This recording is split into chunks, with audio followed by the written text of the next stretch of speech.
Welcome to Bicycle Retail Radio, presented by the National Bicycle Dealers Association. This is where bicycle retailers, industry innovators, and advocates come together for real conversations about what's happening right now in bike retail, from cargo bikes to carbon fiber. Each episode explores the challenges you're facing, the opportunities ahead, and the people driving our industry forward.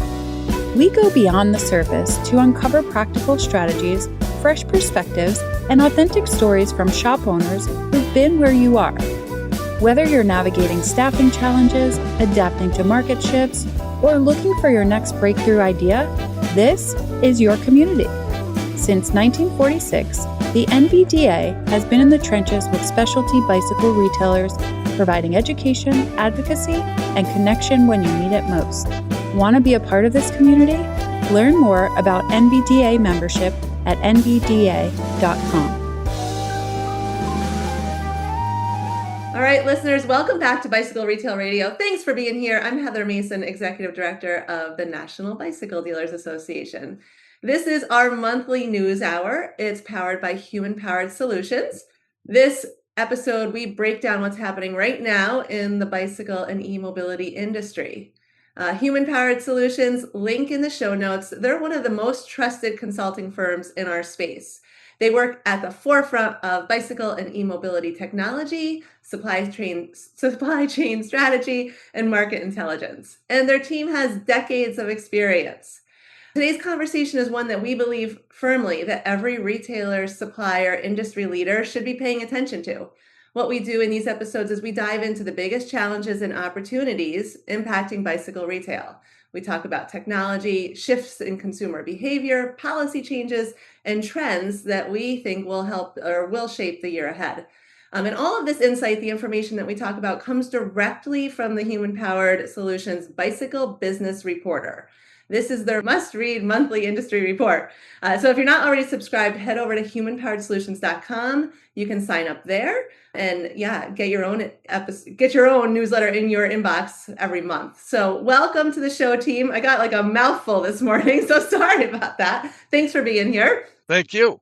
Thank you. Our pleasure.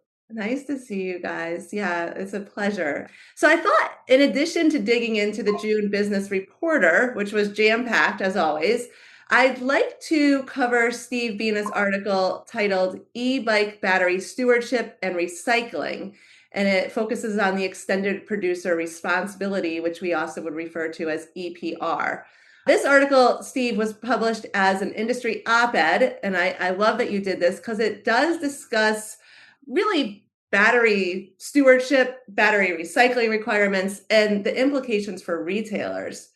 So I thought we would start there and then dive into the monthly reporter. Steve, are you good with that? I'm fine with that, Heather. Excellent. So battery recycling, it may sound like a technical regulatory issue, but your article argues that it could have significant consequences for retailers, suppliers, and consumers across North America. And I want to unpack that a little bit. I feel like on the retail level, we know about call to recycle, and we know that we have a responsibility, or customers come in. And on the supplier side level, they know they have a responsibility. Here at the NBDA, we've been EPA, Environmental Protection Agency, has reached out to us and been working with Human-Powered Solutions in the NBDA. So there's like a lot of moving parts here, but I want to dive in because I think your article did a great job of really breaking down the obligations and responsibilities and implications. So for retailers who might not be responsible with EPR, extended producer responsibility, I'd like to start there. And if you could describe what that means and why bicycle retailers should know about this and pay attention. Sure. The whole premise of the article and of EPR is recycling of lithium-ion batteries, primarily out of e-mobility product. And up to this point, that's all been pretty much voluntary. There have been a couple of groups out there that said, yes, we will help you recycle, make sure that we get these batteries dealt with appropriately.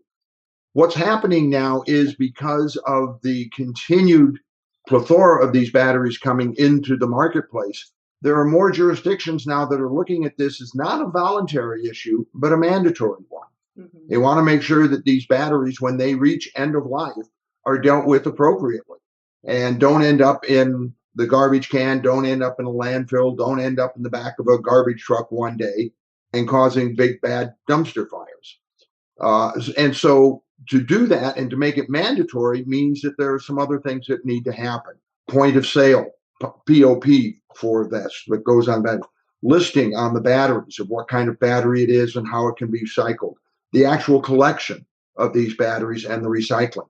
And of course, with all of that, there are costs. And where that cost gets assigned is what should be of concern or will be of concern to your dealerships.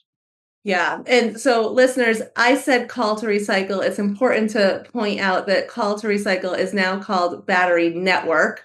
You Right. can find information on Battery Network on the NBDA website. So, I hear from retailers often several things. Customers are coming in looking to find a solution to recycle their batteries, and retailers are kind of left holding the bag. Like, where do I tell these Yeah. these consumers to Right. go?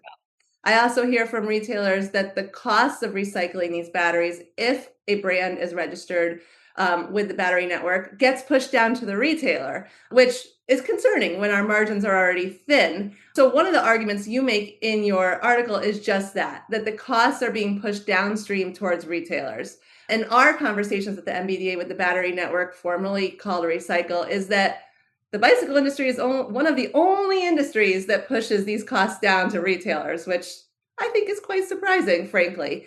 So, can you tell us a little bit more about how we got to these costs being pushed down to retailers and what impact this has, and just maybe your thoughts on this? Because I have a bunch of them, but let me ask you. I think that part of the reason it gets pushed down to the retailers is because it was the easy thing to do.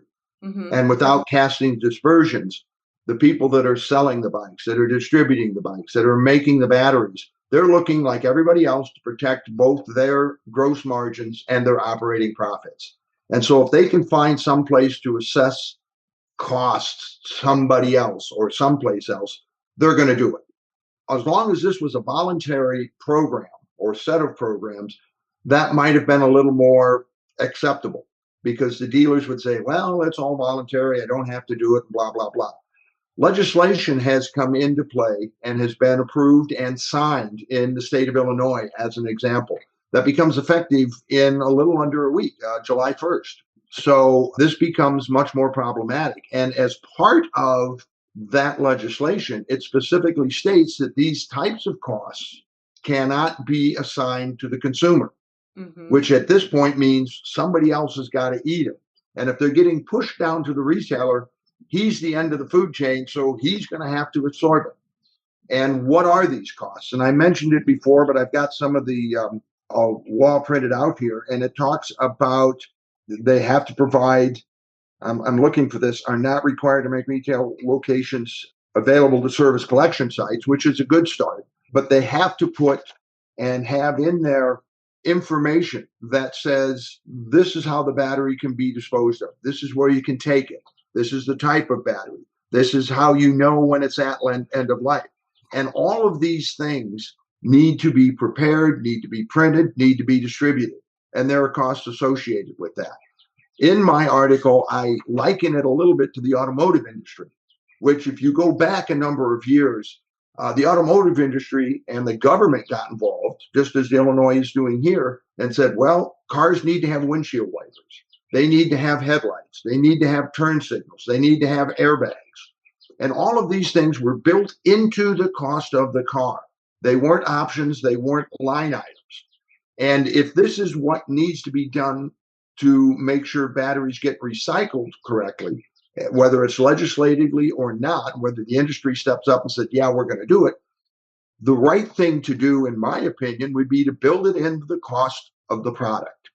That way, it's not an individual line item that gets charged to the consumer and puts the dealer in violation of the laws. Yeah. So just to break this down further, so in the state of Illinois, for example, and we expect to see this similar legislation follow suit in other states, I would assume.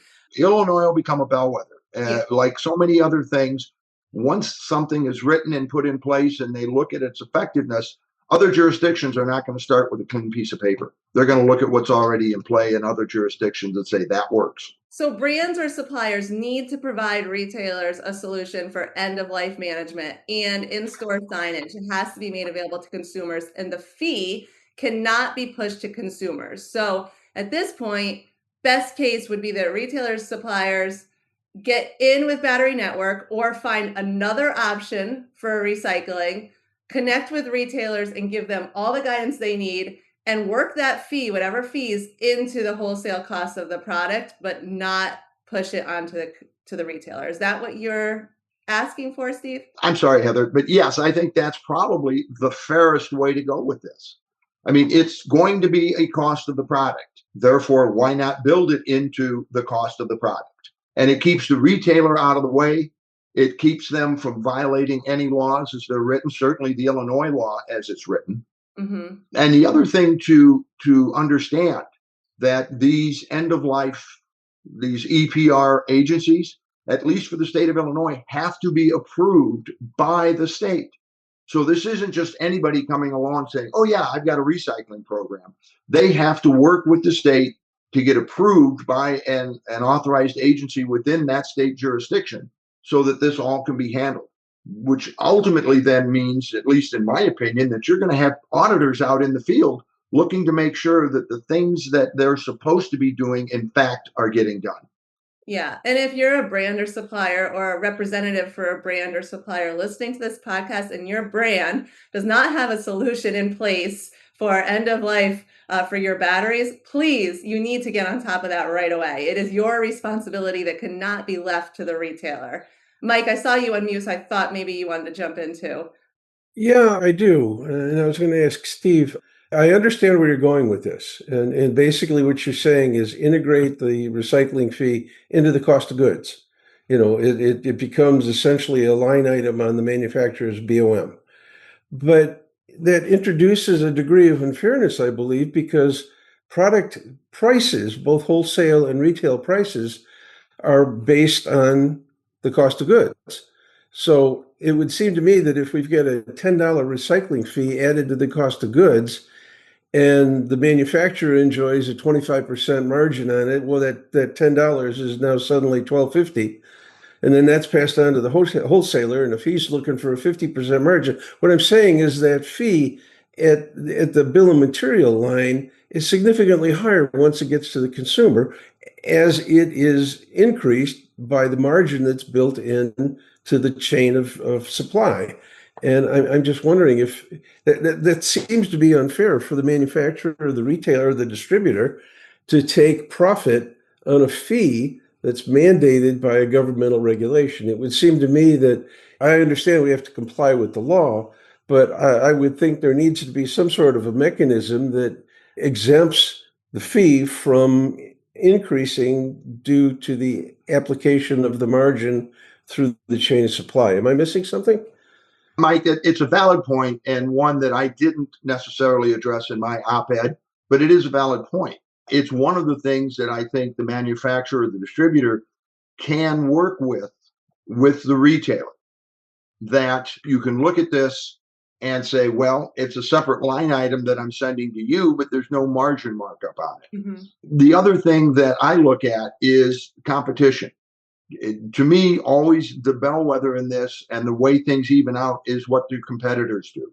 And if you have one competitor that says, hey, I've got a product here and I have to charge this fee, but I'm not going to build it in and margin isn't going to get built up. And you have others that don't. If I'm the retailer, I know whose bike I'm going to sell because I'm still in compliance with the law, but it's less expensive when it gets to the consumer. So your point is a valid one, Michael. I don't dispute that at all. Could I jump in with a question for Steve? It seems to me that the big hole in this is the consumer. They may not be charged individually, but they buy a product, they take ownership of it, they use it for years, they wear it out. I think we've all know, I've done this. I replace a battery in a car, the lead acid battery is used, and you pay a fee, or it sits in the garage until you can figure out what to do with it. Is there an opportunity to get consumers thinking this way because, yes, the fee is one thing, but their action years after purchase, that would seem to be a big hole. And again, a valid point, Fred. I don't really know how to respond to that other than to say you use the example of a car battery. I've recently had to replace a battery in one of my vehicles. The place where I went to buy the new battery would not sell it to me until I brought him the old one so that it could be disposed of properly. And if that's part of the program, then that solves that issue too. If you need a new battery for your e-bike, I'll be happy to sell you one, but you got to bring me the old one in first. Yeah, that's a good idea. Let's be honest, running a bike shop is a lot of work. Between inventory, service orders, and online sales, there's a lot to manage. That's why this episode of Bicycle Retail Radio is proudly sponsored by Lightspeed. Lightspeed powers modern retailers with advanced inventory tracking, built-in work orders, and seamless e-commerce. You can even source products right from inside your POS. If you're serious about growing your bike retail business, visit lightspeedhq.com. That's lightspeedhq.com.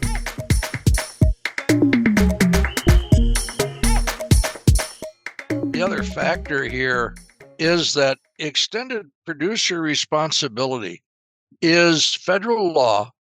And Steve, I think your article points out, your op-ed points out that Illinois is only the first of, I think, 6 states that have legislation in process. Illinois is the first state that is going to make this effective, as you said, July 1st. Heather, this to me goes to the broader issue that our industry has, at this point, failed to educate all of us about EPR. You know, you've been contacted and certainly are more familiar with it as an association and have advised your members because you've worked with the Environmental Protection Agency. Now, they don't have the clout. They don't have the tools and the teeth they had in previous administrations. I don't think that matters as much as we as an industry have not done the job that we need to do to make sure that the whole of the industry understands that this is coming. And so we still have to make sure that this is part of the education going forward. And it is not going to go away. It's the federal government's mandating this to the states. The states are working on it. And it's been pointed out to us before in the bicycle industry that we are the only, as you point out, we're the only industry using lithium-ion batteries as a power source where the cost of recycling those batteries is pushed down to the retailer. Yeah, I think every brand needs to figure this out and how they work it into their, pricing structure and apply and push it out to the retailer. But there needs to be every brand needs to get behind this because I expect to see other states follow suit. Illinois will just be the beginning. So well, and to Jay's point about education, and we mentioned earlier that this Illinois statute becomes effective the 1st of July. Which again is just a few days away.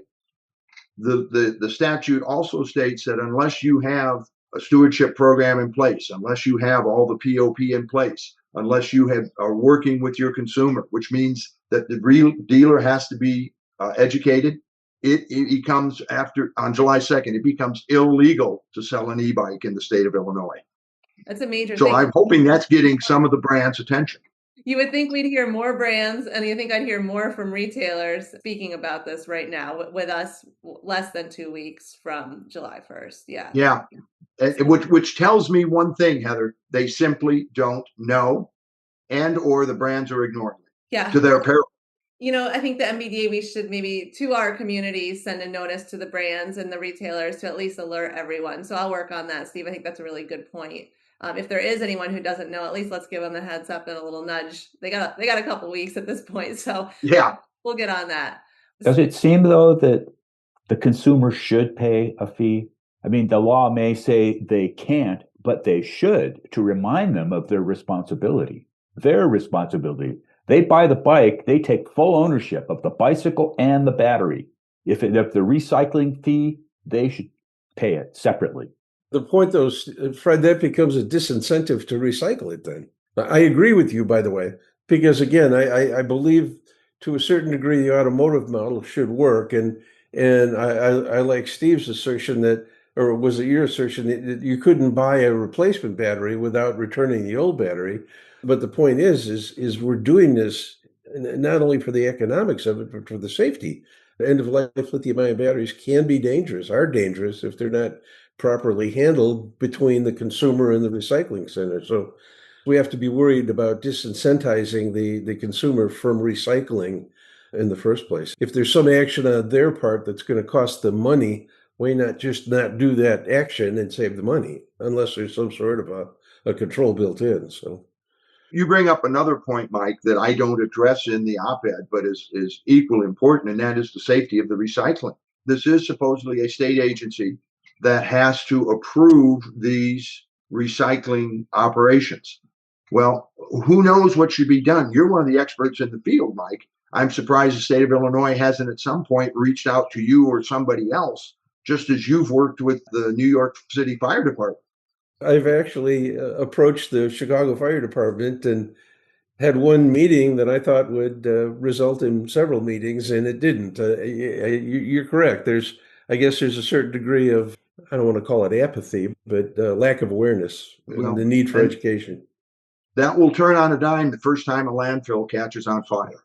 Definitely that side of things too. Yes. Well, Steve, I appreciate the work. I think we will work on an alert to brands and retailers regarding Illinois. I want to make sure we have time to get to the rest of the business reporter. So let's move forward. What I love about the Bicycle Business Reporter is that you're not just pulling together like the most important developments or news articles from the past 30 days, but you also analyze what those stories mean for retailers, suppliers, and let's say just the future of cycling. So some themes that stood out to me this month, I have several questions here.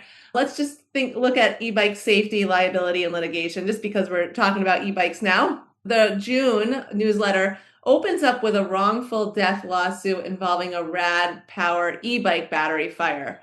I feel like we're still in this era where battery safety and product liability become defining issues. Just when I think we've got the safety measures, we're all understanding UL, more comes into the news. Mike, just like, how would you summarize, how do you think we're doing as an industry right now? And just reminders for retailers or suppliers listening. I do believe we're making progress, Heather. I think people are, through our efforts as well as a number of general efforts by other agencies and governmental divisions. New York, for example, has spent millions of dollars on public service campaigns to elevate the awareness of the hazards associated with lithium-ion batteries. The de minimis rule has been struck down, so it's no longer easy to import, potentially dangerous batteries, incredibly low prices that subsequently fail. But there's a long way to go. As we've discussed in the past, I subscribe to a number of tools that provide to me news articles across the country relative to issues that you identify. And there are still regular reports of lithium-ion battery fires. Fortunately, I don't know if it's just coincidence, the number of battery fires associated with e-bikes seems to be declining, which is what leads me to believe that we are making progress. As I say, it's not enough because there are still reports coming in. This one particular, I want to take just a moment to emphasize this one particular case that you cite, the Rad Power suit, underlies something that I've been trying to get across for years now. And the person that died in that particular fire died due to inhaling the toxic gases that are generated in a lithium-ion battery fire. That's not mentioned in the article, but additional research into that incident indicated that this was a homeowner trying to fight a fire, a lithium-ion battery fire in his garage, and he was overcome by the fumes. And that's what killed him. It wasn't the fire itself. So we try to emphasize that the danger is not only from fire, the danger is primarily, or not primarily, but also due to fumes associated, which is why we recommend that if you become aware of a lithium-ion battery fire, you evacuate the premises and leave the firefighting to the experts. Yeah, and Mike, I feel like we've been working on this for a while now, since like 2021, I've made I've made a sub-career out of this issue, and it's important. And I think I congratulate all of us for our efforts in this regard, because I think we've played a very important and effective role in bringing this message up and down the supply chain all the way to the consumers. But as I say, there's more work to be done. Relative to the product liability situation, I'm still surprised that we do not see more legal action, knowing that the volume of fires that have occurred, the volume of lawsuits associated with lithium-ion battery fires are surprisingly small, surprisingly low. But I suspect that's going to change. I cannot believe the plaintiffs' bar is not aware of this issue, and they see this as a big opportunity for judgments against the industry. But knock on wood, it's getting better. I just remember some of the smoke that we saw, when we were in New York City that's produced by these fires. And it's just, I can't even describe, the color. Hydrogen cyanide, hydrogen fluoride, carbon monoxide, carbon dioxide. It's just an incredible number of very, very, very toxic gases that can be fatal in only a few seconds if inhaled. So if you see a fire, evacuate, get the hell away, and don't try to be a hero. Leave the firefighting to the experts. Yeah, agree. So also several stories in this month's report, we're talking about high-speed e-motos, New York enforcement actions, Florida battery explosion case, Bloomberg e-bike editorial. Those are all pointing to this larger question, like bicycle versus motor vehicle, this e-moto. Just kind of let's give our listeners a stance and an overview. A reminder again, listeners, that NBDA has written and published guidance that clearly defines like what is a bicycle, what is an e-moto, what our suggestions are to you as a retailer when considering selling or servicing e-motos or anything other than a bicycle. Maybe Jay, Fred, Mike, Steve, if you would just like catch us up on your thoughts about how the industry, how retailers should be looking at bicycle versus e-moto to best protect themselves right now, given the landscape of legislation and everything we're seeing happening. Well, it's clear that an e-moto is an electric motorcycle. It is not a bicycle. The problem is the confusion about what is a bicycle. And a bicycle is defined for mandatory federal regulation in 16 CFR 1512.2. I've said it enough. Michael has pounded it into me enough that I've memorized it. You've heard me say it here on these podcasts and NBDA summits as well. And it's clear. A bicycle is, as we know it and we call it, an acoustic bike, a bike that is human-powered solely, or by federal mandate and law, a bicycle that is equipped with fully operable pedals, a propulsion system of no more than 750 watts, and that can, when that system is used to propel it, and there's a weight of rider that's specified for the testing purposes, but when e-bike is propelled with that electric motor system, solely by that electric motor system, is not going to exceed 20 miles an hour. And so the two metrics are 750 watts, 20 miles an hour. The industry itself has confused this issue by creating a third definition for use, not for the product, but for use. And there's where the 28 mile an hour figure comes into play. So I think it starts out with us being very clear, and we have. NBDA has put out a policy statement that says, here's the definition of a bicycle. It is as per 16 CFR 1512.2. The two metrics are present. It's either solely human-powered or it's got an operable pedal system with a 750 watt system that's capable of propelling that bicycle at no more than 20 miles an hour. And so we're beginning to see and articulate that we need to educate again and make sure it's abundantly clear that that's the definition of a bicycle. And it adds to what is called class 3 for use purposes is going to need to be regulated. Or this is what it's boiling down to, is you can't have it hanging out there anymore. It's either going to be regulated by Consumer Product Safety Commission or by National Highway Traffic Safety Administration, but it needs to be regulated. Until then, it's not a bicycle. It certainly is an outlier, And the problem that we're running into that's created all of this, and I think at some point we look at it and say we've got to figure out how to deal with the accidents, the injuries, the fatalities, are these e-motos or electric motorcycles that are not being regulated. Mhm. So definitionally, I think a bicycle is quite clear. It's as per 16 CFR 1512, and anything that can exceed that 20 miles an hour is going to have to be looked at as a product that is an outlier at this point that needs to be regulated. Yeah. I mean, we talked about this before. I would really like to see us as an industry get behind the CPSC rallying to, if class 3 is important to us, let's get it into the scope of what is a bicycle, defined as a bicycle. And then everything else, we can just say not a bicycle, and we can advise everyone very clearly. Right now, I think that gray area is what's causing all the confusion, to be honest. I think that's what's causing the confusion. It is, and it's also entering, as Michael tell you, this confusion and gray area is now entered into the product liability environment, into that arena. And it's only going to make this worse until we get it clearly defined. And I think the industry has to take a stand on that based on the CPSC definition because of the product liability situation and the product liability and personal injury suits that are beginning to look at this definitional issue. Well, all right. So we're talking about e-bikes, e-motos. It's been interesting for me in my conversation with retailers to look at the Chinese brands coming in with very, well-produced, well-manufactured e-bikes, e-bicycles that are fraction of the price of the MSRP of the bicycles that we see from our major brand players here in the States. And they're really helping the retailers gain traction with consumers. Consumers are amazed at the product, the quality, and the price. And so there's an article that you covered about China's growing influence, and it basically covered China Cycle, which was a 4-day event held in early May in Shanghai. And it talks about China's ambition to become a global trendsetter rather than a manufacturing center. And I think for our listeners, listen to this: global trendsetter.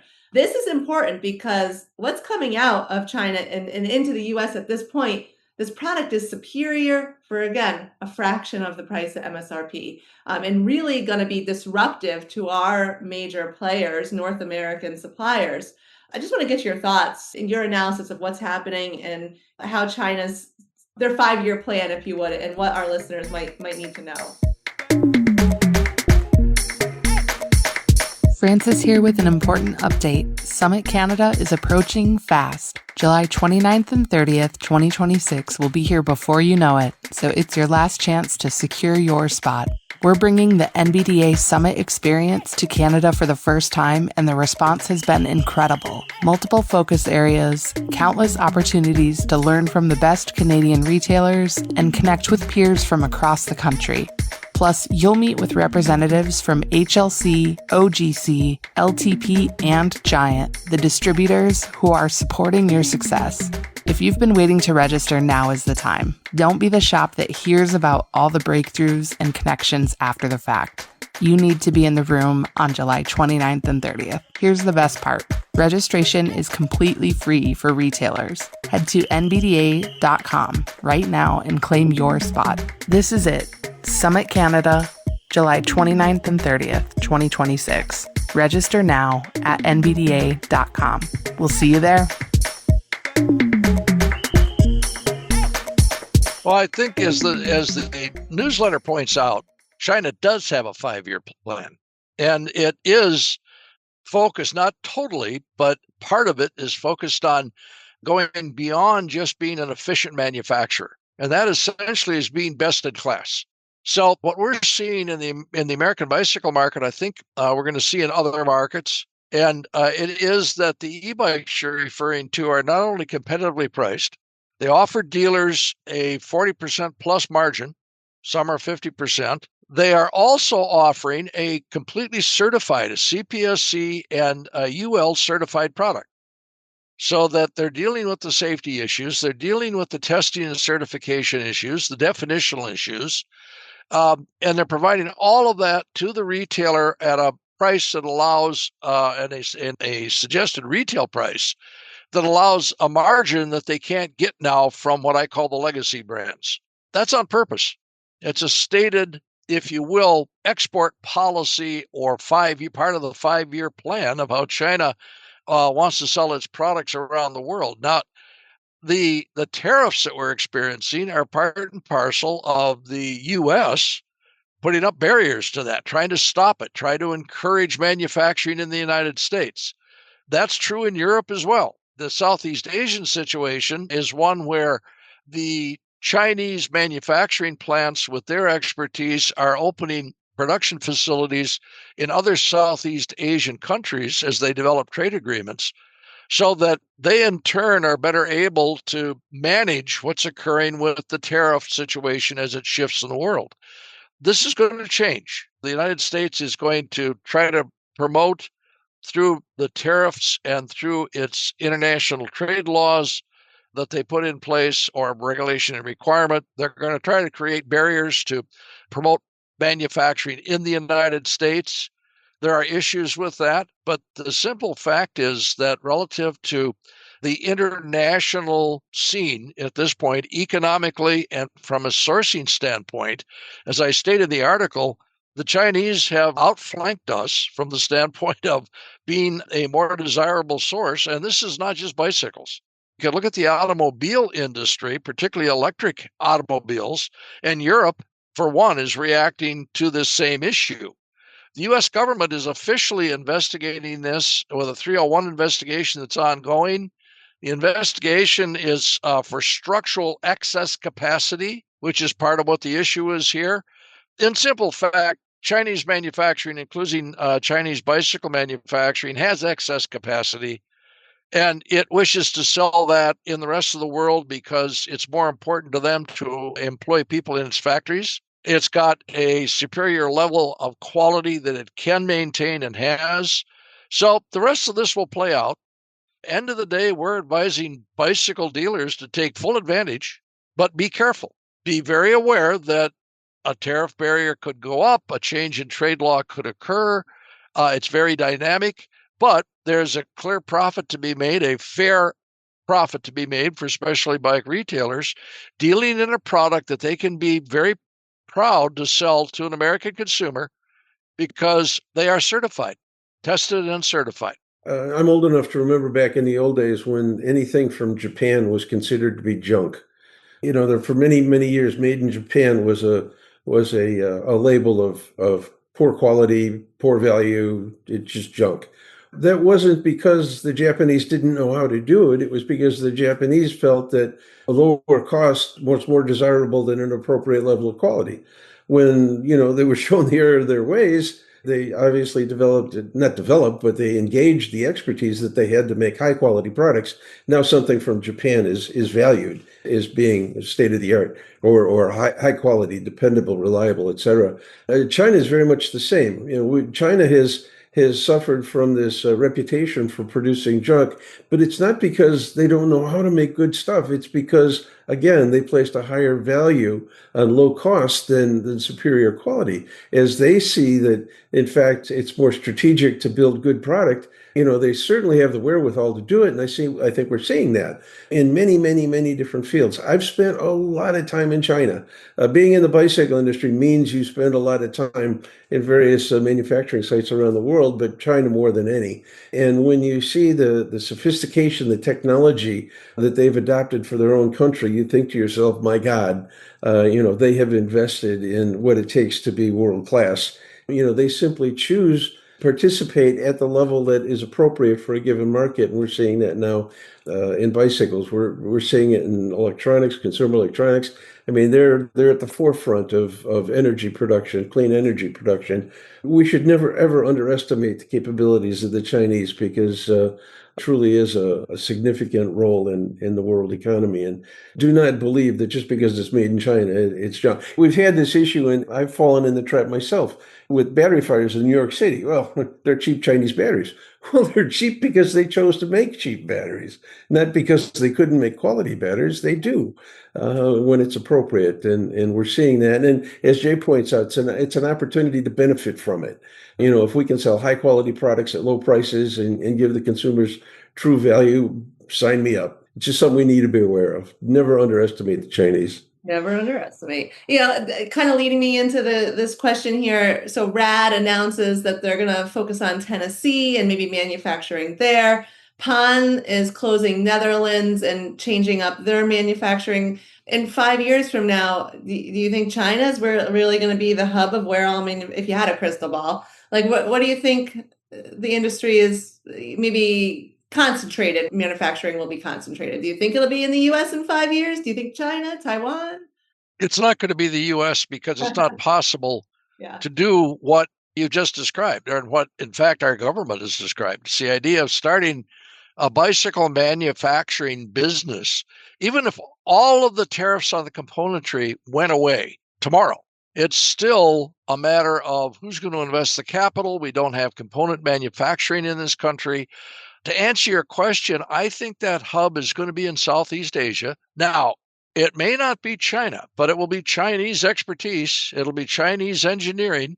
It'll be part of their 5-year plan, their industrial manufacturing plan, and they will be employing what we think is going to be needed going forward anyway, which is additive manufacturing. It'll be more 3D printing. It'll be more of the robotics that are coming into the industry. But if China as a country and an economy is blocked by whatever, tariff walls, trade regulation, laws, it's going to be plants owned, operated, and run by the Chinese in Vietnam, Cambodia, could be India as well. But Indonesia, yep. It's going to be, I think, the Chinese expertise, along with AI and all of the modern industrial thing, all of the tools that are being driven right now in the automobile industry, but also in electronics, being employed. And we'll see Southeast Asia over this 5-year to 10-year time frame as the hub and the source. Okay, interesting. I guess we'll see what happens there. Appreciate your thoughts. We will. I want to talk about tariffs. I'd like to just say it's a mess with the tariff refund fiasco. And now, I think you said early in the newsletter, and then there's an article about the new tariffs on labor concerns, so overforced labor concerns. So we're going to be hit with the existing MFN tariffs and then this new 10 to 12.5%. Then we've got the Section 301 investigation happening. So I think your prediction now is fourth quarter of this year, it's going to be the same import tariff. Like we're like as the first quarter, like we're still in a mess, right? Like give our listeners a little bit about what's happening with tariffs, because I know everyone wants to know, and it's confusing at times for some people to try to figure it out, but it's a mess. You and Mike have heard this recently from the Central Summit in Bentonville. Yeah, it is a mess, but yes, I think that the prediction is pretty clear. It's beginning to solidify at this point that the tariffs that our industry face, the import tariffs, the first quarter of 2026 will be the same things that we face tariff-wise in the fourth quarter of 2026. In between, we're going to be left with a huge mess that is primarily rebates. So, what's driving this tariff situation currently are Section 301 investigations. One of them just concluded is the one you refer to with labor, forced labor, unfair labor, slave labor. That has resulted in 10% for a block of countries and 12.5% for another block of countries or group of countries. In addition to that, there is a separate 301 investigation, as I mentioned, on structural excess capacity. That is what we used to call anti-dumping in the old days, that there's excess capacity in China, there's excess capacity in 59 additional U.S. trading partners. That's being investigated. Actually, it isn't all 60. It's 16 countries that are being looked at for this excess capacity, including China. I have no doubt that there's going to be additional penalties or additional 301s that'll be applied. So actually, you could modify the prediction of in the fourth quarter, you're going to pay the same. You could be paying more. We'll see how it all blocks out. Keep in mind that the way this is operated from the beginning, April of 2025, is customs is stacking tariffs. And that simply means that the most favored nation status tariff that was in place for 15, 20, 25 years prior still stays in place. For bicycles, for e-bikes, first of all, it was zero. For acoustic bikes, it's either 5.5% or 11% ad valorem at the FOB value. That's added to Section 301's, i.e. EPA's, whatever else are these additional tariffs. So it's not just 10 or 12.5, it's 5.5 or 11 added to 10 or 12.5. And then there could be additional penalties on top of that. So we will have to see how the stacked tariffs are applied at what level. This goes for parts and accessories as well. So it's everything that's imported into the country. And we will go forward as an industry facing tariffs that will be no less than what we faced at the first of this year. Mm-hmm. And that's going to be, again, that is paid by the importer of record. That is due, I think it's 15 days after the goods enter the ports in the U.S. It's Right. cash on the barrelhead. It passes through the whole of the channel of distribution and ends up being paid in the retail price by the consumer. Now, again, there's argument about this in the government, but economists that we follow make it abundantly clear that this is inflationary. Yeah. I don't think there's much doubt that it is, but there again, people that are saying it's not. But that also means it affects cost of goods. They will go up. It will be an inflationary pressure on retail and consumer, and it's going to place the price of new bicycles from the lowest to the highest at a higher level going forward. It feels awful to me, the situation we're in, because at the same time, there's several articles that reference consumer stress signals. Like consumers are done with paying high prices. And like we see Walmart reducing, I think, the cost of gas, McDonald's coming out with a $1 menu. I mean, there's a bunch of things happening because Target has like a $5 toy section, just a bunch of things happening that we see brands offering discounts or less expensive products as an opportunity for consumers. I don't see this, and you noted in your analysis, you guys don't see this happening in the bike industry too much. I mean, really, like we don't have the inventory for special purchases. I think that's part of it, right? Hopefully we don't see this happening in service. Like, because I don't want to see people devalue service, but like, what do we do with this? Consumers not wanting to spend so much. I mean, we just have to be better salespeople. Or Fred, I'd love your input on this. I'm going to call you out. I don't think being better salespeople is probably the solution, but we do the best we can. I think this is one of those. The issue is bigger than us. The tone has been set. We've got years of upheaval. Consumers are nervous, and they should be. And because it's really, hopefully the situation in Iran at least will over time bring gas prices a little lower and people may have a little less angst in their lives that way. But until consumer confidence rebounds in the bigger picture, I think we just do the best we can to make our case and continue on the path that we have with sound business principles. And I don't have any better answer than that. Sorry. We all know that running a retail business isn't just about selling bikes. It's about efficient operations and great customer experiences. And with Lightspeed, you can stay on top of it all. Manage everything from sales and inventory to work orders, all in one place. Source products directly in your POS and make smarter decisions with powerful reporting. Learn how Lightspeed helps bike retailers work smarter at lightspeedhq.com. That's lightspeedhq.com.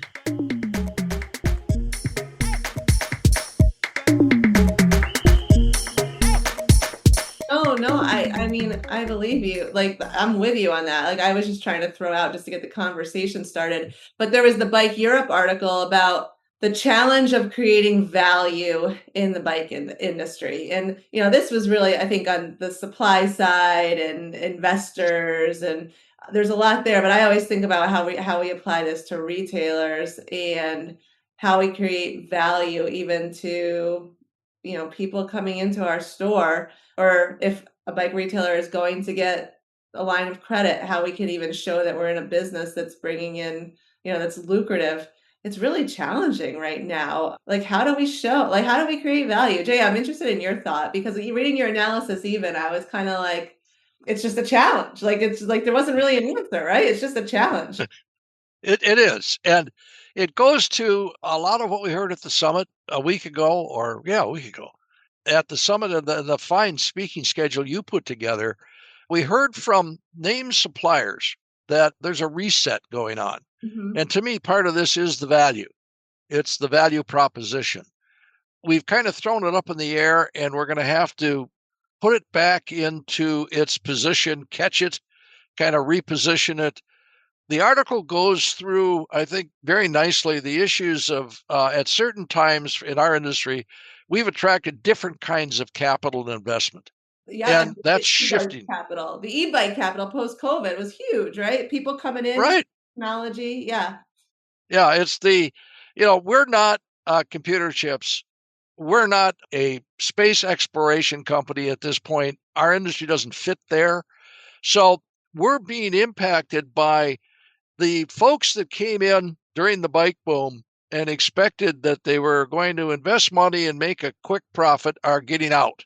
That's affecting what's occurring in the business. The investors that are in this for the long pull are the folks that are staying with the business and watching it and putting money into it as it figures out what the repositioning is. The public companies that have been at this a while, Shimano is an example, Giant, need to be watched and looked at very carefully for what they're doing. I just noticed today that Shimano Bicycle Division has now appointed a new president. Mm. And Mike, it's a third generation member of the family. I don't know if you know him, but I don't. But Shimano, as we said before, one of the bellwethers, it's not going to go away, but it's a publicly traded company. So what it's doing is publicly facing the situation, and they're changing the management, the senior management of the bicycle division. Well, in Japanese culture, to me, that's a major shift. They're adjusting. They're adjusting to this current situation. The Chinese represent a different kind of investment. And we're being exposed right now, Heather, to the state investment, the PRC's investment in the bicycle industry. We've seen it in this latest round of e-bike brands that were touted coming out of Sea Otter, which, when you go back to the articles, this is a state-owned bicycle manufacturing concern of great quality, but it's big. It's basically financed now by the PRC government, more so than some of the other privately held or some of the other publicly owned entities. So what's occurring in the bike industry is a movement of the liquidity and the financing. This has occurred in Europe. We've seen Pon back away to an extent, more importantly, Porsche, completely getting away from its prior commitment to be in the e-bike business. So we're going to see some of that back and forth as this settles in. And we go back to your other primary question of where will manufacturing occur. I hope that everybody on the podcast completely understands that the American bicycle industry is import dependent. It has been, it may not be in the future, but at least we're saying for the next 5 years, it will be, because it will take that long at least to get something started here. But to your point, we're going through a reset, and it's not just cultural or demand driven. This is a reset relative to the upper level financing of the bike business and who's investing money and who's looking at the future of the business. And then you get a little deeper into what do they see. But right now, it's different money going in different ways into the bike business to drive it forward. Now, the good news is there is investment. It's different than it was. Go ahead. It does seem to be a reset, like a sharpening of an axe. Like, I was talking with Steve Frothingham from Brain the other day. We're looking at like KHS closing down, and it's like almost like also some of us are getting older that have been in the bike industry for all time, and we're aging out. And then like it's the reset of the younger, if I want to say that. So interesting times. Maybe what I'd like to do now is just kind of wrap this up with like a little analysis. Like, there's a lot happening: tariffs, battery safety, recycling, e-bike regulation, consumer spending. I mean, manufacturing shifts, everything we just talked about. If I have to ask each of you like one thing that you think we're underestimating right now that we might want to pay attention to, what do you guys think? Something we're underestimating right now? Well, maybe this is a hope, but I think we're underestimating the power of the consumer to say enough of this nonsense. Ooh, I like that. I'm sick of it. The chaos, the tariffs, the uncertainty, high gas prices. It's like the tariff concept was not a bad concept to bring manufacturing back to the United States. I'm not going to argue that that's a bad thing. But if it equals higher prices or chaos, why are you favoring manufacturing over the consumer? The consumer may just step up and say enough. I like that. Mike, what were you going to say? I like that, Fred. I'm with you. I hope it will happen. We'll have to see. Obviously, my focus is primarily on safety and the ramifications of the lack thereof.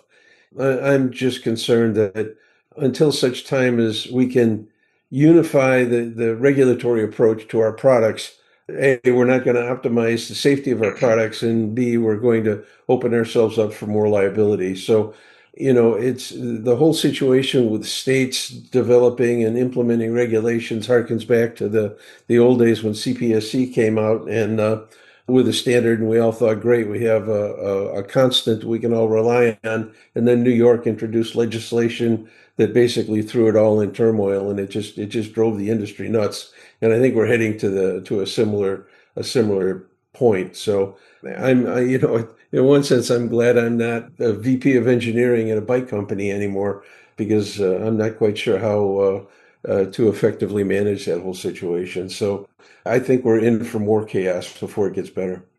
Interesting. Jay, what do you think? I think that Fred's correct. I would just, and what I wrote down looking at that question earlier this morning was consumer demand. And I think Fred's correct. I think the consumer, we as an industry need to face up to the fact that we are not really capturing, in my view, really capturing and understanding consumer and consumer thinking and what the consumer is going to ask for from a demand standpoint.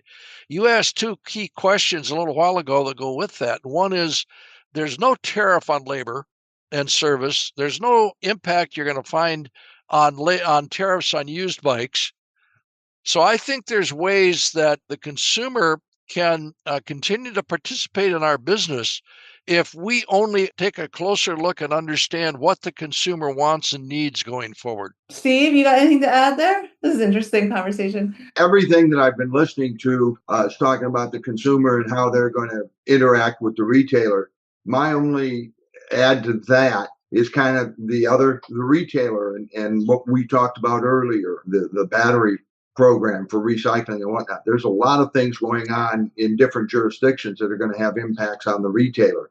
And while I won't discount the need to know what the consumer is going to do and how they're reacting, I think it's equally important for the retailer to take a look at what is happening to him through different jurisdictions and to make sure that they're properly prepared for what's coming down. You had mentioned, Heather, about going out and contacting your NBDA members about this Illinois statute.